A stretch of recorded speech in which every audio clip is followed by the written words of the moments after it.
నమస్తే. ఎవరెస్ట్ ఎక్కడం అంటే ఆషామాషి కాదు. దానికి కఠోర శిక్షణ తీసుకోవాలి. గుండెల నిండా ధైర్యం ఉండాలి. కళ్లల్లో కసి ఉండాలి. గెలిచి తీరాలన్న పంతం ఉండాలి. ప్రాణాలతో చెలగాటమాడే పర్వతారోహణకు ఏటా ఆసక్తి పెరగడానికి కారణం ఏంటి అని నిలదీస్తే పర్వతారోహకులు ఒకటే చెప్తారు. ఆకాశానికి దగ్గరగా వెళ్ళినప్పుడు అంతులేని మధురానుభూతి సొంతమవుతుంది అంటారు. అది ఒక్క పర్వతారోహకులకు మాత్రమే అనుభవంలోకి వచ్చే అద్భుతమని వారు మురిసిపోతారు. హిమాలయ సాహసం, దీనిపైనే ఇవాల్టి మ్యాగజైన్ స్టోరీ. ఎవరెస్ట్ శిఖరాన్ని అధిరోహించటం ఒక సాహసం, జీవితానికి సరిపడా గర్వించదగ్గ విజయం. అయితే అదే ఒక్కోసారి పర్వతారోహకుల ప్రాణాలు మాయం చేసే మృత్యుభూతం కూడా. ఈ ఏడాది మేతో ముగిసిన ఎవరెస్ట్ సీజన్లో 11 మంది పర్వతారోహకులు ప్రాణాలు కోల్పోవడం అత్యంత విషాదం. ఏటా ఎవరెస్ట్ అధిరోహించేందుకు ఆసక్తిగా వచ్చేవారి సంఖ్య పెరుగుతూనే ఉంది. ఏటా కొన్ని మరణాలు రికార్డవుతూనే ఉన్నాయి. అయినా పర్వతారోహకులు హిమాలయాలపై ప్రేమను చంపుకోలేకపోతున్నారు. ప్రపంచాన్ని జయించాలంటే సాహసం చేయాల్సిందే అంటున్నారు వారు. ఆస్ట్రేలియాకు చెందిన జాసన్ కెనిసన్ సాహసమే ఊపిరిగా ఉండేవాడు. నిధుల సేకరణ కోసం ప్రపంచంలోనే ఎత్తైన ఎవరెస్ట్ పర్వతాన్ని అధిరోహించాలని నిర్ణయించుకున్నాడు. 40 ఏళ్ల వయస్సున్న జాసన్ గతంలో ఓ రోడ్డు ప్రమాదంలో తీవ్రంగా గాయపడ్డాడు. అప్పుడు అతని వెన్నుపూస దెబ్బతింది. ఇంచుమించు మృత్యువు దాకా వెళ్లి తిరిగి వెనక్కి వచ్చిన మృత్యుంజయుడు. ఆ గాయాల నుంచి కోలుకున్న తర్వాత ప్రశాంతంగా జీవిస్తే సమస్యుండేది కాదు. కానీ సాహసాన్ని అణువణువునా నింపుకున్న వాళ్లు ఊరికే ఉండలేరు. ఏదో ఒక సాహసం చేయాల్సిందే అనుకుంటారు. తమని తామే ఛాలెంజ్ చేసుకుంటారు. అలా తనకి తాను సవాల్ విసురుకున్న జాసన్ గత మే నెలలో మౌంట్ ఎవరెస్ట్ ను అధిరోహించాడు. ప్రపంచంలోనే అత్యంత ఎత్తైన శిఖరాన్ని అధిరోహించాడు. మొత్తం ప్రపంచమంతా అతని కాళ్లకి దిగువనే ఉందప్పుడు. ఆ విజయాన్ని సాధించినందుకు తనని తాను భుజాలు తట్టుకున్నాడు. జీవితానికి సరిపడా ఆనందాన్ని గుండెల్లో నింపుకున్నాడు. ఇంటికి వెళ్లి అమ్మా నాన్నలకు తాను సాధించిన విజయం గురించి కథలుగా చెప్పాలనుకున్నాడు. ఎంత ఉత్సాహంగా శిఖరం ఎక్కాడో అంతే ఉత్సాహంగా తిరుగు ప్రయాణం అయ్యాడు. ఎవరెస్ట్ శిఖరంలో ఉన్న సమస్యే అది. ఎక్కడం ఒకెత్తైతే పైనుండి కిందకు దిగడం పెను సవాలు. ఎత్తు పెరిగే కొద్దీ గాలిలో ఆక్సిజన్ శాతం తగ్గిపోతూ ఉంటుంది. ఆ పరిస్థితుల్లో సెరిబ్రల్ ఎడిమా వ్యాధి ముంచెత్తింది. ఆక్సిజన్ లేకపోవటం వల్ల మెదడు బాగా వాయటాన్నే సెరిబ్రల్ ఎడిమా అంటారు. దాంతో శిఖరం నుంచి దిగటం సవాలుగా మారింది.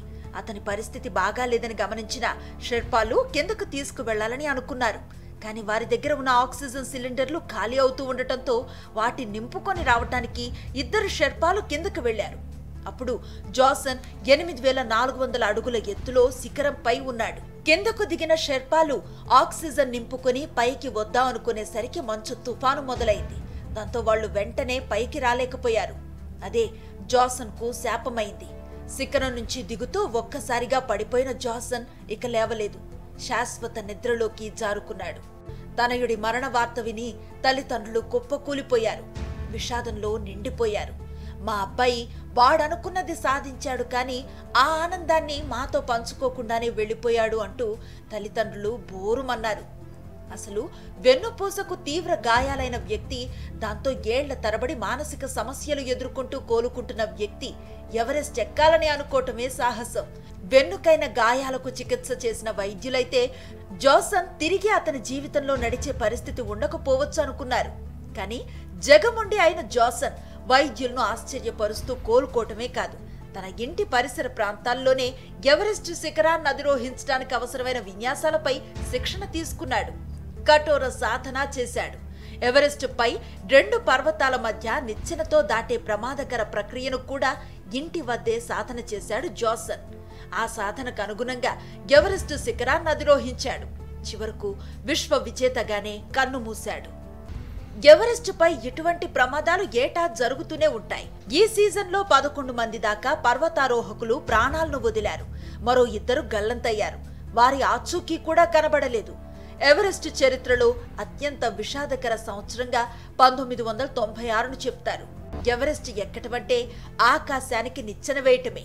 నిచ్చెన ఎక్కేటప్పుడు ఒక్క తప్పటడుగు పడినా అంతే సంగతులు. వాతావరణం ఎదురు తిరిగినా డేంజరే. ఎవరెస్ట్ ఎక్కటంలో బోలెడు రికార్డులున్నాయి. అన్నే విషాదాలు ఉన్నాయి. గుండెల నిండా సాహసాన్ని నింపుకొని వేల అడుగుల ఎత్తుకు ఎక్కిన క్లైంబర్స్ ఎవరెస్ట్ మీదే చివరి ఊపిరి పీల్చిన విషాద ఘటనలు చాలా ఉన్నాయి. కానీ ఓ దుర్ఘటన మాత్రం ఎవరెస్ట్ చరిత్రలోనే అత్యంత ట్రాజిక్ ఇన్సిడెంట్ గా మిగిలిపోయింది. 1996 మే 11 ఎవరెస్ట్ చరిత్రలోనే ఓ బ్లాక్ డే. ఒకే రోజు 8 మంది క్లైంబర్స్ ఎవరెస్ట్ పైనే మృతి చెందారు. మంచు పర్వతాన్ని విషాదంలో ముంచెత్తారు. అమెరికా, న్యూజిలాండ్, జపాన్లకు చెందిన 5గురితో పాటు ఇండియాకు చెందిన 3 ఈ దుర్ఘటనలో ప్రాణాలను కోల్పోయారు. 1996 సీజన్లో మొత్తం 15 మంది చనిపోయారు. ఎవరెస్ట్ చరిత్రలో ఓ సీజన్లో ఇంతమంది చనిపోవటం ఇదే మొదటిసారి. అసలు ఆ రోజు ఏం జరిగిందంటే, అడ్వెంచర్ కన్సల్టెంట్స్, మౌంట్ మ్యాడ్నెస్ అనే 2 ఏజెన్సీలతో పాటు జపాన్, టిబెట్లకు చెందిన క్లైంబర్స్ ఎవరెస్ట్ ఎక్కడానికి వచ్చారు. మే 10వ తేదీన అంతా పర్వతం పైకి బయలుదేరారు. ఆ రాత్రికి క్యాంప్ 4కు చేరారు. అంటే 7,900 మీటర్ల ఎత్తు ఎక్కారన్నమాట. తెల్లారితే 11వ తేదీ. ఆ రోజు మధ్యాహ్నం తర్వాత ప్రమాదం అన్ని వైపుల నుంచి ముంచుకొచ్చింది. 8 మందిని బలికొంది.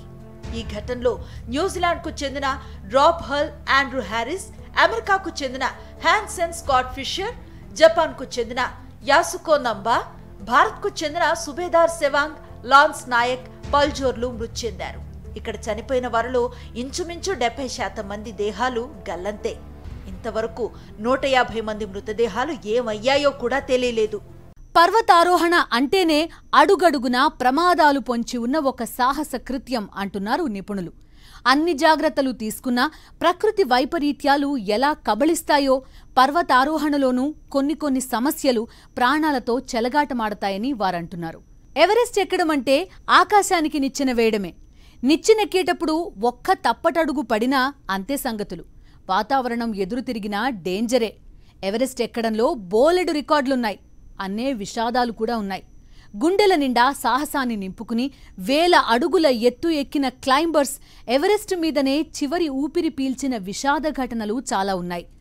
ఎవరెస్ట్ శిఖరం ఎక్కాలంటే గుండెల నిండా సాహసం ఉండాలి, అణువణువునా కసి ఉండాలి, కఠోర సాధన ఉండాలి, అన్నింటినీ మించి తెగువ ఉండాలి. ఎందుకంటే ప్రపంచంలోనే ఎవరెస్ట్ని మించి ఎత్తైన శిఖరం మరొకటి లేదు కాబట్టి. ఎవరెస్ట్ శిఖరం ఆకాశానికి చాలా దగ్గరగా ఉన్న భూభాగమిది. వెండి కొండలా ధగధగ మెరిసే ఈ పర్వతం ప్రపంచంలోనే ఎత్తైనది. ఇదే మౌంట్ ఎవరెస్ట్. బ్రిటిష్ వాడు వచ్చి దీనికి ఈ పేరు పెట్టాడు. టిబెటన్లు దీన్ని కోమోలాంగ్మా అని పిలుస్తారు. మాతృదేవత అని దానర్థం. అదే చైనా వాళ్లైతే జుములాంగ్మా అంటారు. హోలీ మదర్ అని చైనీయుల ఉద్దేశం. నేపాలీలు సాగరమాత అని పేరు పెట్టుకున్నారు. ఎవరు ఎలా పిలిచినా ఈ పర్వతమైతే ఎవరితోనూ మాట్లాడదు. నేపాల్, టిబెట్ బార్డర్లో ఉంది ఎవరెస్ట్. సముద్ర మట్టానికి 29,000 అడుగుల ఎత్తులో ఎవరికీ అందనంత పైన ఉందిది. అప్పటి వరకు కాంచన్జంగానే ప్రపంచంలోకెల్లా ఎత్తైనదని అనుకునేవారు. 1850లో surveyor general of India George Everest ఈ పర్వతం ఎత్తు తెలుసుకోవాలని అనుకున్నాడు. ఈ పనిని నికల్సన్ అనే ఉద్యోగికి అప్పగించాడు. 1856 కల్లా నికల్సన్ తన ఆపరేషన్ ని పూర్తి చేశాడు. అందుకే దీనికి ఎవరెస్ట్ అని పేరొచ్చింది. ఎవరెస్ట్ ఎత్తే దాని పాపులారిటీని పెంచింది. ఆ ఎవరెస్ట్ ని ఎక్కేస్తే మన పాపులారిటీ కూడా పెరుగుతుంది కదా అన్న ఆశే అడ్వెంచర్ క్లైంబర్స్ కి ఎవరెస్ట్ పై ప్రేమ పెరిగేలా చేసింది. ఎవరెస్ట్ శిఖరాగ్రాన్ని చేరి నిలబడితే ఎలా ఉంటుంది? మొత్తం ప్రపంచమే మన పాదాల కింద ఉన్న ఫీలింగ్ వస్తుంది. అసలు ఇంత పెద్ద పర్వతాన్ని ఎక్కొచ్చని చాటి చెప్పిన హీరోలు 2 ఉన్నారు. ఎవరెస్ట్ పేరు చెప్పగానే వాళ్ల పేర్లే గుర్తుకొస్తాయి. వాళ్ళెవరో కాదు, న్యూజిలాండ్కి చెందిన ఎడ్మండ్ హిల్లరీ, భారత్కు చెందిన టెన్జింగ్ నార్గే. ఇప్పటి లేటెస్ట్ ఇన్స్ట్రుమెంట్స్, ఫెసిలిటీస్ లేని రోజుల్లోనే ఈ 2 ఎవరెస్ట్ ఎక్కి జై కొట్టారు. 1953 మే 29న సరిగ్గా ఉదయం 11:30 హిల్లరీ, నార్గేలు ఎవరెస్ట్ ని అధిరోహించారు. అయితే ఇద్దరిలోనూ శిఖరంపై మొదట కాలు మోపింది హిల్లరీనే. ఎవరెస్ట్ నెక్కితే పేరొచ్చేది నిజమే కానీ అదంత ఈజీ మాత్రం కాదు. కాకలు తీరిన పర్వతారోహకులకు సైతం ఇదొక ఛాలెంజ్. ఎత్తు పెరిగే కొద్దీ క్లైంబర్స్ కి అన్ని సమస్యలే. అడుగడుగునా మృత్యువు దగ్గరగా వచ్చి వెళ్లినట్టే ఉంటుంది. ఏమాత్రం తేడా జరిగినా ప్రాణాలు చల్లగా గాల్లో కలవడం ఖాయం. 8,000 అడుగుల ఎత్తు దాటితే దాన్ని డెత్ జోన్ అంటారు. అదో మృత్యు శిఖరం. ఎందుకంటే అక్కడ గాలిలో ఆక్సిజన్ చాలా తక్కువ మోతాదులో ఉంటుంది. ఎంత తక్కువగా ఉంటుందంటే క్లైంబర్స్ ఊపిరి పీల్చుకోవడమే కష్టం. ఈ పరిస్థితుల్లో పైకి ఎక్కడం చాలా క్రిటికల్గా ఉంటుంది. ఆక్సిజన్ బాటిల్స్తో వెళ్లినా తేడా వస్తే శాల్తీలే గల్లంతవుతాయి. అక్కడి నుంచి ప్రాణాలతో తిరిగి వస్తే అదో అద్భుతం. ఓ సాహసానికి లభించే అరుదైన విజయానందం. డేంజర్ అని తెలిసినా ఎవరెస్ట్ పై క్లైంబర్స్ కి మోజు తగ్గలేదు. ఆ మోజే ఒక్కోసారి భారీ మూల్యం చెల్లించుకునేలా చేస్తుంది. అసలు ఎవరెస్ట్ ఎక్కేటప్పుడు ఎదురయ్యే సవాళ్లేంటో తెలుసుకోవాలి. అంతకుముందు అసలు ఎవరెస్ట్ శిఖరాన్ని అధిరోహించే క్రమంలో ఎన్ని లెవెల్స్ ఉన్నాయో చూడాలి. ఒక్కో లెవెల్లో ఒక్కో సమస్య. ఎవరెస్ట్ ఎక్కాలంటే ముందుగా పర్వత పాదాన్ని చేరాలి. దీన్ని బేస్ క్యాంప్ అంటారు. ఎవరెస్ట్ ఎక్కే ముందు క్లైంబర్స్ ఇక్కడే 2 వారాల పాటు ఉండాలి. ఈ టైంలోనే ఇక్కడి వాతావరణానికి వీళ్లు అలవాటు పడతారు. ఈ 2 వారాలు ఇక్కడి టెంట్లలో కాలక్షేపం చేస్తారు. ఈలోగా వీళ్లు శిఖరాలు ఎక్కడానికి అవసరమైన అరేంజ్మెంట్స్ చేస్తారు. బేస్ క్యాంప్ నుంచి క్యాంప్ 1 చేరాలి. అంటే 6,065 మీటర్ల ఎత్తు ఎక్కాలన్నమాట. అక్కడి నుంచి క్యాంప్ 2 చేరుకోవాలి. దీన్నే అడ్వాన్స్డ్ బేస్ క్యాంప్ అంటారు. మరో 1000 మీటర్ల ఎత్తు ఎక్కితే క్యాంప్ 3 వస్తుంది. ఆ తర్వాత 500 మీటర్లకు క్యాంప్ 4. ఇది దాటితే కష్టాలు మొదలైనట్టే. క్యాంప్ 4 తర్వాత వచ్చేది బాల్కనీ. 8,400 మీటర్ల ఎత్తు. ఇక్కడి నుంచి శిఖరాన్ని చేరాలంటే మధ్యలో ప్రాణాలతో చెలగాటమే. నడుంలోతు మంచులోంచి పైకెక్కాలి. ఏమాత్రం తేడా వచ్చినా కొన్ని వేల కిలోమీటర్ల కింద లోయలో పడిపోవడమే. సున్నంలోకి ఎముకలు కూడా మిగలవు. ఎవరెస్ట్ ఎక్కడంలో అసలు సమస్య అంతా వాతావరణమే. ఎత్తు పెరిగే కొద్దీ వాతావరణంలో వచ్చే అనూహ్య మార్పులు నరకం చూపిస్తాయి. ఒక్కసారిగా గాలులు విజృంభిస్తాయి. ఎడతెరిపి లేకుండా మంచు కురుస్తూ ఉంటుంది. పైకి వెళ్లడానికి ఉండదు, కిందికి దిగడానికి ఉండదు. ఈ గాలుల్లో ఒక్కసారిగా ఉష్ణోగ్రతల్లో మార్పులు వస్తాయి. వీటితో కొన్ని వ్యాధులు వస్తాయి. సెరిబ్రల్ ఎడిమా అనే వ్యాధి క్లైంబర్స్ వింతగా ప్రవర్తించేలా చేస్తుంది. ఈ వ్యాధి వచ్చిన వాళ్ల మెదడు యాక్టివ్గా పనిచేయదు. ఎత్తులో ఉన్నవాళ్లు తాము కిందికి జంప్ చేయగలమని అనుకుంటారు. ఇది సెరిబ్రల్ ఎడిమా లక్షణమే. అది వాళ్ల ప్రాణాలకే ముప్పు తెస్తుంది. ఇక ఫ్రాస్ట్ బైట్ సరే. కఠోర శిక్షణ పొంది తిరుగులేని సాధన చేసిన వారు కూడా ఏ హిమపాతమో ముంచెత్తితే ఏమీ చేయలేని పరిస్థితి. సాహసాలను ప్రేమించే వారి దృష్టి ఉన్నత శిఖరాలపైనే ఉంటుంది. పర్వతారోహణ ఒక సాహస క్రీడ, ఒక అద్భుతమైన కళ. దాన్ని నిజం చేసుకోవాలనుకుంటే గుండెల నిండా ధైర్యం, అణువణువున క్రమశిక్షణ ఉండాలంటున్నారు నిపుణులు. అప్పుడప్పుడు జరిగే వైపరీత్యాలకు, ప్రమాదాలకు జంకనే కూడదంటున్నారు. అదే సమయంలో వాతావరణంలో మార్పులను కూడా ఓ కంట గమనిస్తూ హిమపాతాల రాకడపై అవగాహన పెంచుకుని ముందుకు సాగాలని వారు సూచిస్తున్నారు. పర్వతారోహణ అనేది ఓ సాహస క్రీడ లాంటిదే. ఒకప్పుడు దీనిపై చాలా తక్కువ మందికి మాత్రమే అవగాహన ఉండేది. రాను రాను దీనికి ప్రచారం పెరగడంతో పాటు ఉన్నత శిఖరాన్ని అధిరోహించిన వారి విజయగాథలు పాపులర్ కావడంతో ఎక్కువ మంది పర్వతాలపై అవగాహన పెంచుకుంటున్నారు. అందుకు అనుగుణంగానే పర్వతారోహణపై శిక్షణ ఇచ్చే సంస్థలు పెరుగుతున్నాయి. ఎందుకంటే పర్వతారోహణ ఒక్కటే కాదు, ఏది సాధించాలన్నా ముందుగా సాధన అనేది చాలా ముఖ్యం. ప్రాణాలతో చెలగాటమాడే పర్వతారోహణలో మరీ ముఖ్యమని అంటున్నారు ఎవరెస్ట్ను అధిరోహించిన పర్వతారోహకులు సత్తిబాబు. ఎవరెస్ట్ ఎక్కాలంటే శిక్షణ అనేది చాలా అవసరం. సరైన శిక్షణ లేకపోతే మనం ఏమీ చేయలేం. ఒక ఎవరెస్ట్ అయినా కాదు, ఏ పర్వతం అయినా, ఒక ఏ స్పోర్ట్స్ అయినా. అంటే అడ్వెంచర్కి వెళ్ళేసరి మాత్రం శిక్షణ అనేది చాలా డిఫరెంట్గా ఉంటుంది. ఎందుకంటే -20, -30 వాతావరణంలో మనం పీక్ని క్లైమ్ చేయాలంటే ఇటువంటి శిక్షణకి సరైన శిక్షణ అనేది చాలా ఇంపార్టెంట్. మన భారతదేశంలో ఆల్మోస్ట్ 6 నుంచి 7 ఇన్స్టిట్యూట్లో ఈ శిక్షణ ఇవ్వడం జరుగుతుంది. అయితే మొట్టమొదటిసారిగా 1954 నవంబర్ 4న HMI ఇన్స్టిట్యూట్లో జవహర్లాల్ నెహ్రూ మొట్టమొదటిగా ప్రారంభించడం జరిగింది. ఆ కాలంలో అప్పుడు టెన్సింగ్ నార్గే హెడ్మండ్ టిల్లరీ ఎవరైతే మొట్టమొదటిసారిగా ఎవరెస్ట్ అధిరోహించారో 1953 మే 29 ఎవరెస్ట్ దినంగా చెప్పవచ్చు. అటువంటి వీరులు అక్కడ శిక్షణ పొందడం కూడా చూసాం. ఆ యొక్క ఏరియా అనేది ఆసియాలో ఒక అద్భుతమైన శిక్షణ కేంద్రం చెప్పవచ్చు. దాంతోపాటు ఏంటంటే మనకి హిమాచల్ ప్రదేశ్లో శిక్షణ శిబిరం ఉంది. మళ్ళీ జవహర్లాల్ నెహ్రూ ఇన్స్టిట్యూట్లో కూడా శిక్షణ పొందవచ్చు. నిమాస్లో జిమ్ ఇన్స్టిట్యూట్లో కూడా శిక్షణ ఉంటుంది. ఇంకా ఉత్తరకాశీ ఉత్తరాఖండ్లో కూడా శిక్షణ ఇన్స్టిట్యూట్ కూడా ఉంది. అయితే ఈ యొక్క 6 ఇన్స్టిట్యూట్లో కూడా మనకి మంచి శిక్షణతో పాటు అక్కడ డిసిప్లిన్ కూడా మనకి నేర్పడం చూస్తాం. ఇక బేసిక్ కోర్సులో ఆ బేసిక్ కోర్సులో ఒక పర్వతాన్ని కూడా మనం క్లైమ్ చేయడం నేర్పిస్తారు అక్కడ.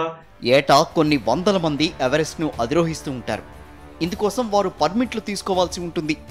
ఏటేటా పర్వతారోహకుల సంఖ్య పెరగడంతో ఎవరెస్ట్ శిఖరాన్ని అధిరోహించే దారిలో అప్పుడప్పుడు ట్రాఫిక్ జామ్స్ తప్పడం లేదు. ట్రాఫిక్ జామ్స్ ఒక్కోసారి ప్రాణాంతకం అవుతాయనంటున్నారు నిపుణులు. ఎందుకనంటే ఎక్కువసేపు ఎటూ కదలకుండా ఉండిపోవడం వల్ల సిలిండర్లో ఉన్న ఆక్సిజన్ అడుగంటిపోతూ ఉంటుంది.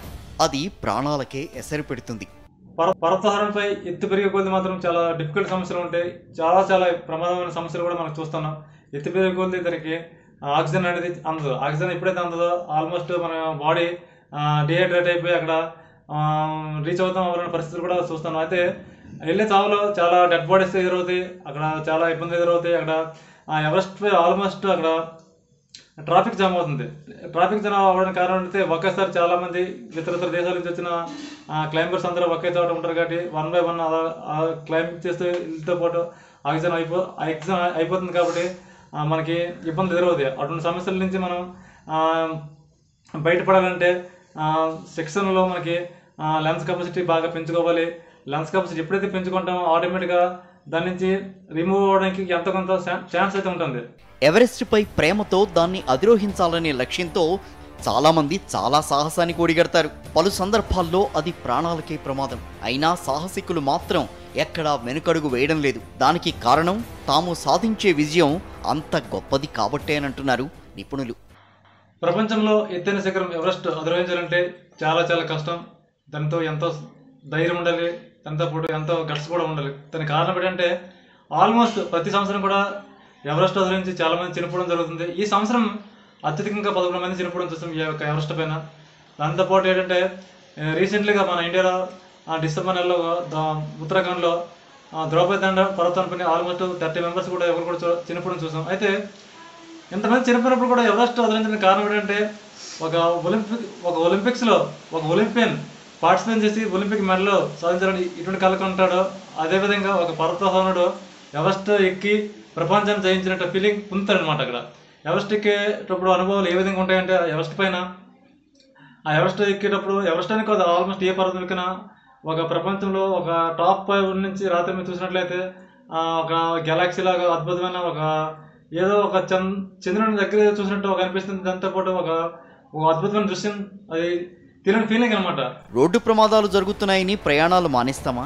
అసలు రోడ్డుపైకి రాకుండా ఇంట్లోనే ఉండిపోతామా? విమాన ప్రమాదాలు జరుగుతున్నాయని విమానాలు ఎక్కకుండా ఉండిపోతామా? అలాగే పర్వతారోహణ అంటారు. పర్వతాలు ఎక్కడం అనేది తమ అణువణువున జీర్ణించుకుపోయిన ఒక ప్రేమే అంటారు పర్వతారోహకులు. ఇది ఇవాల్టి మ్యాగజైన్ స్టోరీ. మరో ఇంట్రెస్టింగ్ టాపిక్ తో మళ్ళీ కలుద్దాం. అంతవరకు స్టే విత్ us.